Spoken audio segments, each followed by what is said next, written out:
Hello dear friends, आदाब, नमस्कार, सत श्री अकाल। तो कैसे हैं आप सब?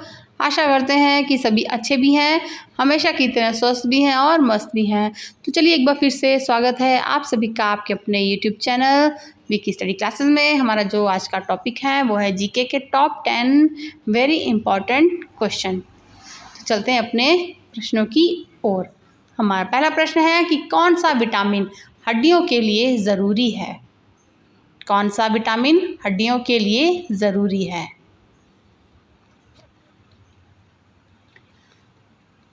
तो विटामिन डी जो है ये हड्डियों के लिए बहुत ज़रूरी है।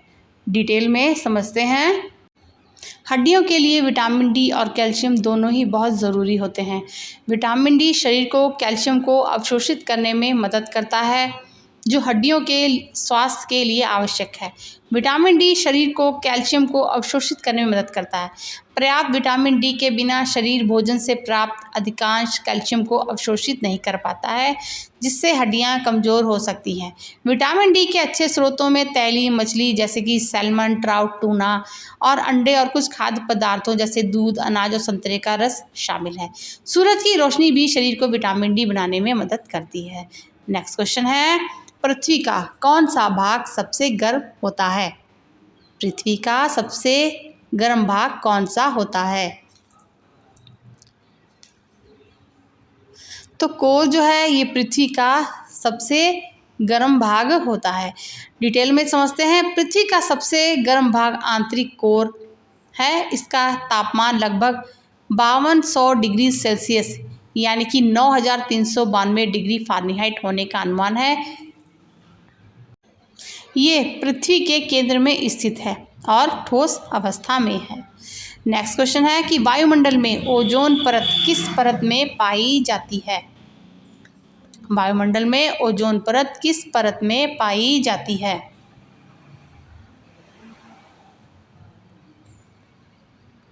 तो समताप मंडल में ओजोन परत जो है पाई जाती है।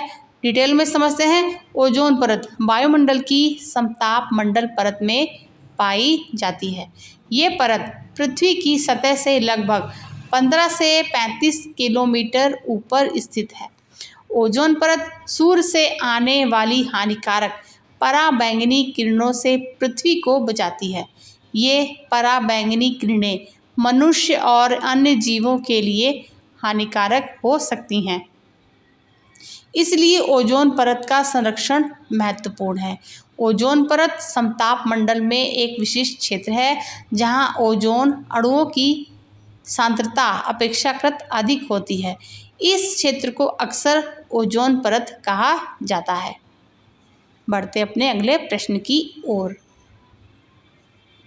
तो क्वेश्चन है कि नर्मदा नदी का अधिकांश भाग भारत के किस राज्य में बहता है? नर्मदा नदी का अधिकांश भाग भारत के किस राज्य में बहता है?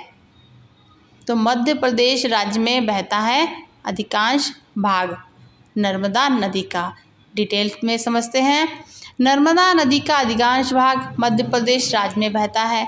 ये नदी मध्य प्रदेश, महाराष्ट्र और गुजरात राज्यों से होकर गुजरती है, लेकिन इसका सबसे बड़ा भाग मध्य प्रदेश में ही है। नर्मदा नदी मध्य प्रदेश के अनूपपुर जिले में अमरकंटक से निकलती है। ये नदी मध्य प्रदेश के 16 जिलों से होकर बहती है, जिसमें जबलपुर, होशंगाबाद और खंडवा जैसे शहर शामिल हैं।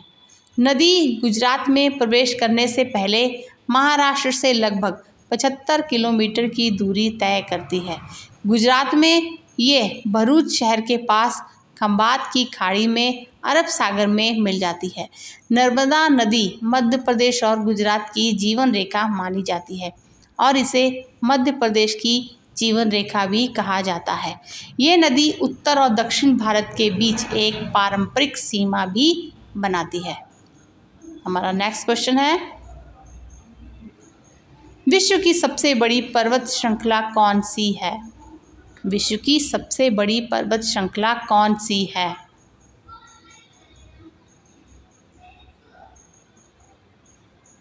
तो एंडीज पर्वत श्रृंखला जो है ये विश्व की सबसे बड़ी पर्वत श्रृंखला है। डिटेल में समझते हैं।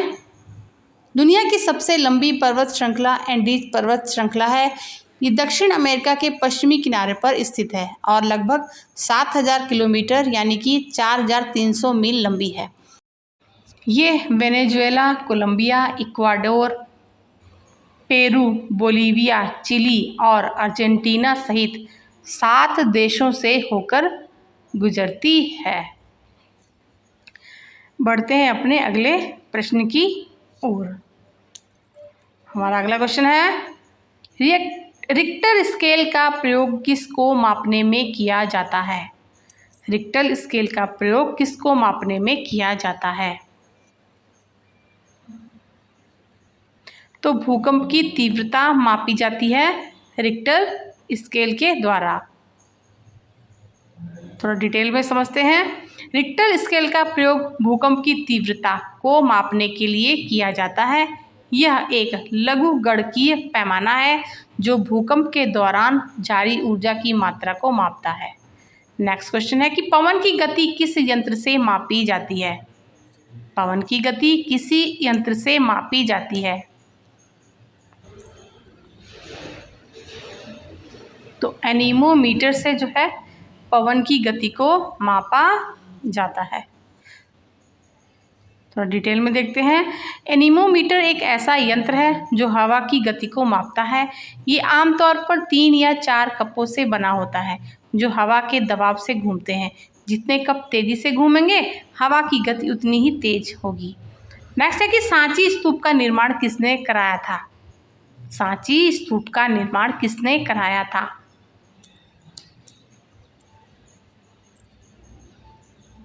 तो अशोक ने सांची स्तूप का निर्माण कराया था।